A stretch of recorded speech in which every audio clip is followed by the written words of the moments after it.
Hello, I'm Richard Ridge for Broadway World. One of the most eagerly awaited new films this holiday season is Ryan Murphy's Netflix adaptation of the beloved musical, The Prom. And I caught up with some of the cast and creatives to find out what made it so special for them. Enjoy. Hey, gentlemen, how are you? Good to see you. It's almost like Broadway's back. Oh my God. Oh God. Big day. You know, talking about Broadway's back, I watched the film twice. I watched it again last night. You guys did such a beautiful job of turning your groundbreaking Broadway musical into a film.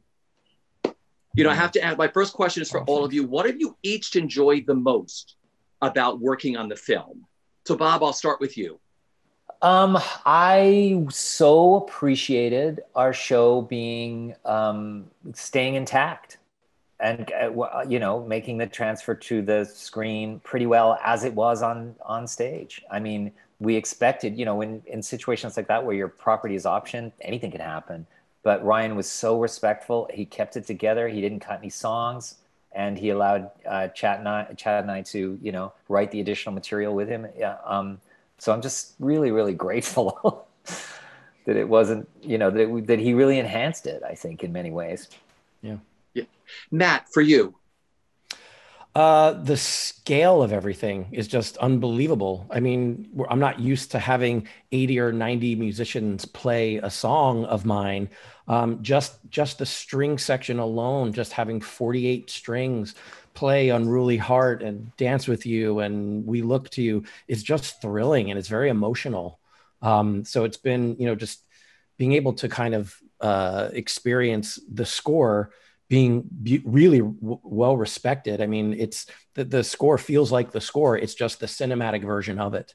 And that's been really wonderful. It's been really wonderful. We were in great hands with Ryan and his entire team.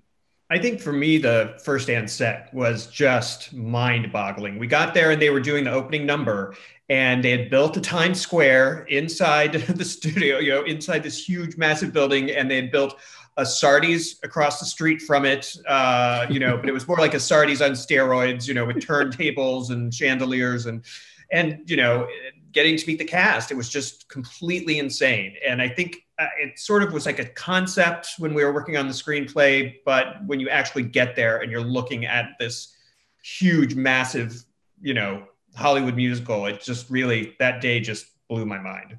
Yeah. What was the biggest pinch me moment for each of you? I mean, you've all lived in the Broadway sector, and now all of a sudden it's like, here's your show. It's now on film. I mean, biggest pinch me moment. Bob, I'll start with you. Meryl. No question. Meryl Streep speaking words I wrote. I can die now. It was really, really thrilling to meet her. I love what she did. But just sitting there, watching them shoot and watching her just, work the material, it was amazing. Couldn't believe it. Yeah, I think that first day on set when the three of us were there kind of in our little video village and they were doing the scene after the opening number. And I just remember looking at Bob and we just started laughing. And Bob just said, that was so satisfying. I was like, yeah, it is. It was just, they just did an amazing job. The whole thing is just surreal and wonderful. And I'm just so thrilled that so many people are going to be able to experience it and see it. Chad, for you. Nothing beats that first day, but also hearing the soundtrack for the first time was really exciting because, like, as Matt said, it was just this huge orchestra, and just the idea that these songs could exist on that such a magnified level was just really thrilling.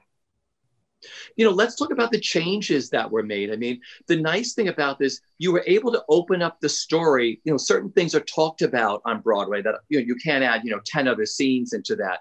Talk about the changes between the book on Broadway and what you wanted to achieve with the screenplay.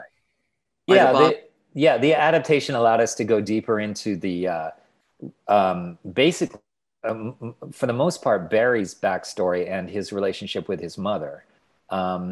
And in fact, the ending is slightly altered than it was on the Broadway stage. It just allowed us to sort of create an entire third storyline, in a sense, in our piece.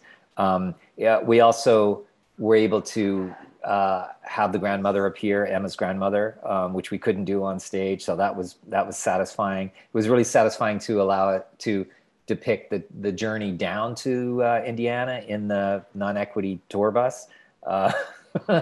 So yeah, it was. It's definitely an interpretation of our work, but I think we have been able to, as I say, enhance certain story elements that we didn't have the resources to on Broadway. Bob already touched on it, but my favorite part was because we really wanted Emma's grandmother to be in the Broadway show, but it was just, budget size and cast size. And Casey was like, I really don't want to see an ensemble member in a silver wig up there. So it was like, we were like, oh, relationship is probably really, really interesting, but it's got to stay off stage. So it was, so satisfying to, find out what Emma's life is like, when she's not at school, and to see that, there is this person that cares for her and that, sort of is her grounding, place to go. So that was great. Because it was something we couldn't do in the Broadway show.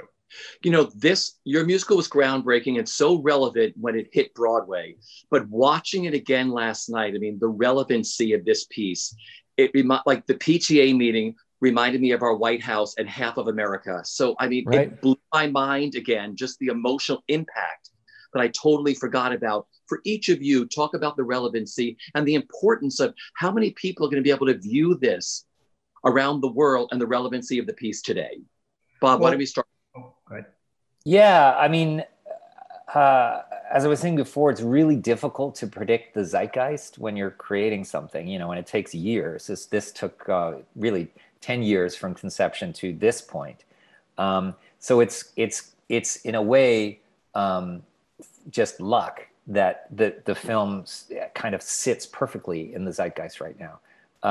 I wish it didn't. I wish that the statement didn't have the resonance that it does, but there's no question that in a time when we're so divided and to the point where we're not even listening to the other side's argument, that this film just sort of presents a better world that's possible simply by listening and understanding and remembering the things that are important. The whole thing boils down to the relationship between a mother and daughter. Make the choice, understand what's important. Yeah, Chad, I didn't mean to cut you off. For you. Oh, no, I was just going to say, when we were told that Ryan wanted to make the movie, he had said, I want a gay kid in Russia to be able to turn this on and see their story being told and see them, their experience being valued. And that was sort of mind-blowing, and definitely sold us if we weren't already sold, because the idea that this can be seen in places where being gay is illegal, that kind of reach for our message is really exciting. In my opinion, the Broadway show didn't get to reach as many people as it should have. So I'm just so happy that this version is out there. So on the first day, more people will be able to watch it, and probably will, than saw the Broadway run combined. So just the reach that it's going to have. And I just wanted to help people. And I hope it brings joy, and I hope it brings hope to people, because I think it's just a really hopeful show and a hopeful movie. And that moment at the end, when the two girls come together at the end, it's just beautiful. And they did such a beautiful job. And I just love how Ryan shot it. And then we go out with this, new song, Wear Your Crown, that you just kind of get to sit in this joy for 3 minutes while the story still keeps moving the way Ryan cut it to picture. So it's really, really quite thrilling. You've been on an incredible journey with this. I was there from the very beginning with this, and now you have this beautiful film that will go all around the world. And like you said, anybody can watch this anywhere in the world, and your message will get to them. That must make you feel so great, all of you. Oh, yeah, absolutely. Hello, interweb. My name is Emma Nolan, and I'm 17.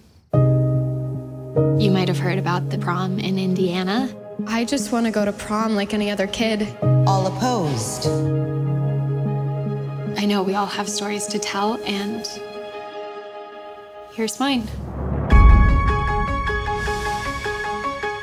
Oh my gosh, check this out. It's all over Twitter. She wanted to take her girlfriend to the high school prom. And the PTA went apeshit and they canceled it. We have got to go down there. Yes. And raise holy hell. We will be the biggest thing to happen in Indiana since whatever's happened in Indiana. We have come to this community on behalf of a young girl. I just wanna dance with you. I'm sorry, who are you people? We are from Broadway. I just wanna dance with you. We're not monsters. We're cultural disruptors. Your beliefs are not our beliefs. You don't know this town. I thought that when my parents rejected me, that I would never feel any worse. I've never felt so alone in my life. But you're not alone. And you do have friends. Where are they? Okay, people, this is the part where we roll up our sleeves and we put on a prom with our own bare hands. I just don't understand it.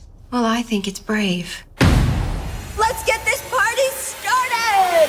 It's time to build a prom for everyone. Show them all it can be done if music plays and no one cares who you're. Unruly heart loves building now.